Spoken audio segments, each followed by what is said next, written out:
వైఎస్ఆర్సీపీ మళ్ళీ అఖండ మెజారిటీతో మళ్ళీ గవర్నమెంట్.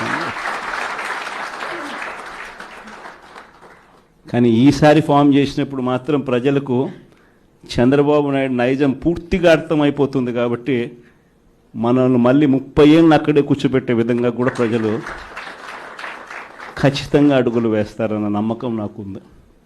ఎందుకంటే ఈరోజు ఒకవైపున ఇచ్చిన హామీలన్నీ కూడా పక్కకి వెళ్ళిపోవడం అన్నది ఒక ఆస్పెక్ట్ అయితే, రెండో ఆస్పెక్ట్ ఏమిటి అని అంటే ప్రతి వ్యవస్థ నిర్వీర్యం అయిపోయింది.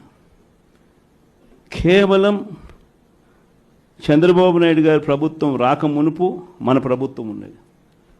మళ్ళీ మన ప్రభుత్వంలో ఎలా ప్రతిదీ కూడా ఎలా పగడ్బందీగా ఎలా జరిగింది, చంద్రబాబు నాయుడు ఎందుకు చేయలేకపోతున్నాడు, ఈ చర్చ ప్రతి ఇంట్లోనూ కూడా జరుగుతూ ఉంది. ప్రతి పథకము కూడా ట్రాన్స్పరెంట్గా పారదర్శకంగా ప్రతి ఇంటికి చేర్చే పరిస్థితి నుంచి ఈరోజు అన్ని కొలాప్స్. కేవలం 9 నెలలు.